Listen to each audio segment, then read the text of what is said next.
Hello student, good morning. आगे हम पढ़ेंगे शब्द विचार। ठीक है, पार्ट 3 शब्द विचार। हम सभी अपने दैनिक जीवन में अपने भावों को बोलकर अथवा लिखकर प्रकट करते हैं। बोलते समय हमारे मुख से कुछ ध्वनियाँ निकलती हैं जिन्हें वर्ण कहते हैं। इन ध्वनियों के मेल से जो सार्थक इकाई बनती है उसके द्वारा ही हम अपनी बात दूसरों को समझा पाते हैं। यह सार्थक इकाई ही शब्द कहलाती है। ठीक है, अब यहाँ पर शब्द है। ठीक है, तो शब्द के बारे में बताया गया है कि जो हम दैनिक जीवन में बोलते हैं, ठीक है, लिख कर प्रकट करते हैं, बोल कर, लिख कर। ठीक है, या बोलते समय हमारे मुख से कुछ ध्वनियाँ निकलती हैं। इसके पहले हमने पढ़ा है। ठीक है, तो जो ध्वनियाँ निकलती हैं जिसे हम वर्ण कहते हैं, ठीक है, उसको हम क्या कहते हैं? वर्ण कहते हैं। इन ध्वनियों के मेल से जो सार्थक इकाई बनती है उसके द्वारा ही हम अपनी बात दूसरों को समझा पाते हैं। ठीक है, उन ध्वनियों के मेल या इकाई द्वारा हम जो सार्थक चीज़ें हैं, ठीक है, उससे जो मेल होता है दूसरों को, उसी से हम समझा पाते हैं और यह सार्थक इकाई ही शब्द कहलाती है। ठीक है, और इसी सार्थक इकाई को, इसी सार्थक जो मेल है इसको हम शब्द कहते हैं। जैसे रा, ए, ला, आ, गा, ई, डा, ई। ठीक है, एक शब्द बना रेलगाड़ी। ठीक है, रेलगाड़ी बनने के लिए हम इन वर्णों का प्रयोग करते हैं, तब ये रेलगाड़ी शब्द बनता है। प्रत्येक शब्द का अपना अर्थ होता है। व्याकरण में केवल सार्थक शब्दों का ही महत्व होता है। ठीक है, इसमें ये बताया जाता है कि जो शब्द हैं, प्रत्येक शब्द का अपना अपना अर्थ है। व्याकरण में केवल सार्थक शब्दों का ही महत्व होता है। ठीक है, जो सार्थक शब्द हैं, उपयोगी हैं, उनका ही महत्व है। निरर्थक शब्दों का ध्वनियों के मेल द्वारा अपनी बात नहीं समझाई जा सकती, और अगर जो सार्थक शब्द नहीं हैं, निरर्थक हैं, उनका कोई अर्थ प्रकट नहीं होता। ठीक है, तो उससे हम अपनी जो बात है उसको हम किसी को नहीं समझा सकते।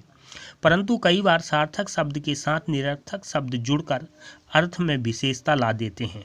ठीक है, परंतु कभी कभी ऐसा होता है कि जो सार्थक होते हैं और निरर्थक शब्द होते हैं, जब दोनों का मेल होता है, मिलते हैं, तो उसमें एक विशेषता ला देते हैं, विशेषता आ जाता है। जैसे कुछ चाय वाय हो जाए। ठीक है, चाय है, इसमें वाय का कोई मतलब नहीं है, चाय है, परंतु जब हम बोलते हैं तो चाय वाय जब होता है तो वो सार्थक भी, अर्थ भी विशेषता हो जाता है। जैसे अटकल पंचू से काम नहीं चले होगा। ठीक है, अटकल है, ठीक है, तो यहाँ पंचू जो है उससे काम नहीं चलेगा। इस तरह से ऐसे शब्द हैं जैसे गलत, सलत, मत बोलो, जरा, रुमाल, सुमाल, पकड़ा दो। ठीक है, इस तरह के ऐसे शब्द इसमें मिलते हैं। शब्दों का वर्गीकरण है। अब हिंदी भाषा का शब्द भंडार विशाल सागर के समान है, जिसमें अन्य भाषाओं की शब्द रूपी नदियाँ आकर मिलती रहती हैं और इसे और समृद्ध बनाती रहती हैं।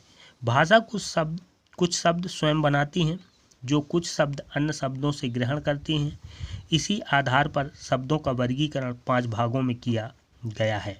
ठीक है, अब यहाँ पर है कि शब्दों का वर्गीकरण, अब जो शब्द हैं उनका वर्गीकरण क्या होगा, तो हिंदी भाषा में शब्दों का विशाल भंडार है।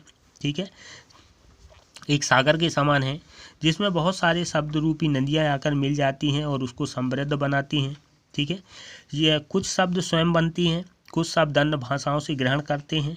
इस प्रकार से अगर हम सबको देखें तो इसको हम 5 भागों में वर्गीकरण करते हैं। पहला है स्रोत या उत्पत्ति के आधार पर, ऐसे जो शब्द हैं जो स्रोत या उत्पत्ति के आधार पर हैं। दूसरा है रचना या बनावट के आधार पर। तीसरा है प्रयोग के आधार पर शब्द, और चौथा है अर्थ के आधार पर शब्द, और पांचवा है व्याकरणिक प्रकार के आधार पर शब्द। ठीक है, ये 5 भाग होते हैं। अब इसमें हम पढ़ेंगे सबसे पहले स्रोत उत्पत्ति के आधार पर शब्द। ठीक है, जो स्रोत उत्पत्ति के आधार पर शब्दों के 5 भेद हैं। ठीक है, अब जो ऐसे शब्द हैं जो स्रोत या उत्पत्ति हैं, ठीक है, इस तरह से इन शब्दों के 5 भेद बताए गए हैं। वो है तत्सम, तद्भव, देशज, विदेशी और संकर शब्द। ठीक है, हम उसके उत्पत्ति जो हुआ है, जो तत्सम है, तद्भव है, देशज है, विदेशी और संकर शब्द हैं। तो सबसे पहले का नंबर तत्सम शब्द। संस्कृत से हिंदी में आए वे शब्द जो हिंदी में ज्यों के त्यों प्रयुक्त होते हैं तत्सम शब्द कहलाते हैं। सबसे पहले अब हम देखेंगे तत्सम शब्द होता क्या है। ठीक है, तो तत्सम शब्द में ऐसे शब्द आते हैं जो संस्कृत से हिंदी में आते हैं। ये उत्पत्ति के आधार पर है, स्रोत के आधार पर। ठीक है, जो संस्कृत से हिंदी में आते हैं, ठीक है, ज्यों के त्यों प्रयोग किए जाते हैं, ऐसे शब्द को हम क्या कहते हैं, तत्सम शब्द कहते हैं। ओके।